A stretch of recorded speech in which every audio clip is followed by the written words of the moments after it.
La única salida que existe es derrotar a la oligarquía en el terreno político y de manera pacífica, para establecer una auténtica democracia, un gobierno del pueblo y para el pueblo. En eso estamos empeñados millones de mexicanos. Esa es la razón de nuestro movimiento. Además, tenemos claro lo que se tiene que hacer para llevar a cabo la transformación del país. Una vez más damos a conocer las decisiones que se tomarán y lo que haremos al triunfo de nuestro movimiento para lograr el renacimiento de México. En primer lugar, rescataremos a las instituciones y las pondremos al servicio del pueblo y de la nación. El Estado mexicano dejará de ser un simple comité al servicio de una minoría y habrá una nueva legalidad. Actualmente, la justicia, como lo denunció Francisco I. Madero en la época porfirista, en vez de impartir su protección al débil, solo sirve para legalizar los despojos que comete el fuerte. No hay realmente un Estado de Derecho, es un Estado de chueco. Los ministros de la Corte están al servicio de la mafia del poder. Casi todos ellos le deben su cargo a Salinas, a Fox, a Felipe Calderón o a Manlio Fabio Beltrones.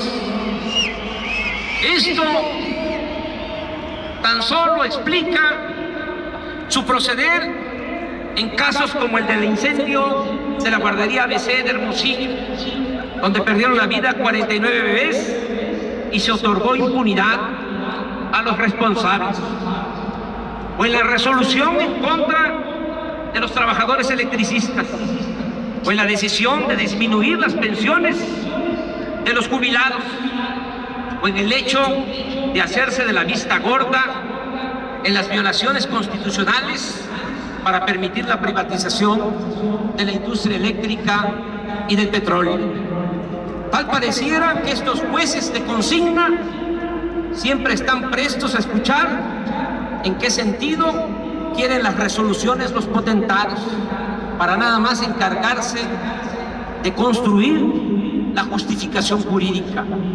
Por eso, para que se imparta justicia en beneficio del pueblo, promoveremos una reforma constitucional para elegir democráticamente a los ministros de la Suprema Corte de Justicia de la Nación.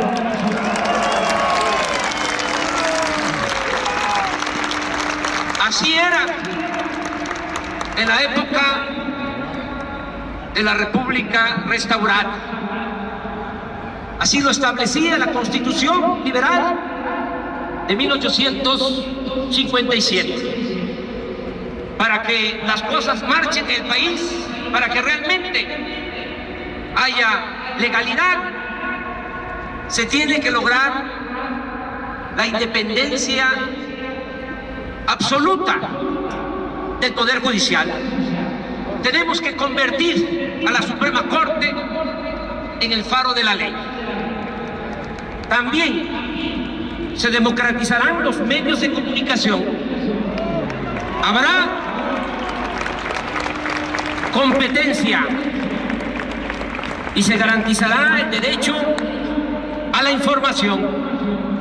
Es inaceptable que la televisión, la radio y la mayoría de los periódicos se concentren en unas cuantas manos y en vez de informar con amplitud, veracidad y profesionalismo, se utilicen como instrumentos para controlar y manipular al pueblo y para proteger privilegios y hacer negocios al amparo del poder público.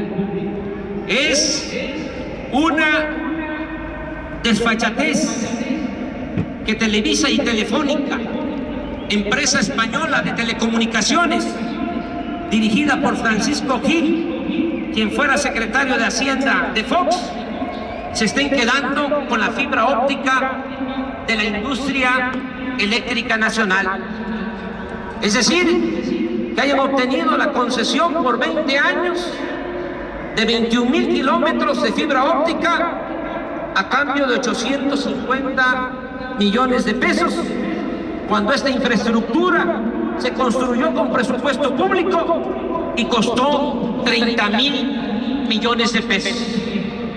También por influyentismo se les está entregando el espectro electromagnético para nuevos canales de radio y de televisión. Siguen concentrando en unas cuantas manos todos los medios de comunicación. Se recuperarán las riquezas y los bienes públicos que se han ido concesionando ilegalmente a través de acuerdos, reglamentos o leyes secundarias que en ningún caso pueden estar por encima del principio constitucional que señala el dominio directo de la nación sobre los recursos naturales. Este procedimiento, al llegar al gobierno, lo vamos a aplicar en el caso de la minería, de la industria eléctrica y del petróleo. Acabaremos con la corrupción imperante. Habrá un gobierno honesto y austero. Se reducirán a la mitad los sueldos de los altos funcionarios públicos. Se terminará el derroche y los privilegios de la alta burocracia. En materia económica, todos los esfuerzos se orientarán a impulsar la actividad productiva. Se protegerán los recursos naturales. No se permitirán los monopolios. Se promoverá una reforma fiscal progresiva orientada no a aumentar impuestos ni a crear impuestos nuevos, sino a terminar con los privilegios fiscales de que gozan los potentados del país. Por ejemplo, se terminará con el llamado régimen de consolidación fiscal, que en la práctica exenta a las grandes corporaciones. Como aquí se dijo también, se cobrarán impuestos por las operaciones en la bolsa de valores y por la extracción de minerales. Aquí aprovecho para dar a conocer que recientemente los dos hombres más ricos de Estados Unidos, Bill Gates y Warren Buffett, están convocando a sus homólogos a destinar el 50% de sus fortunas a la filantropía.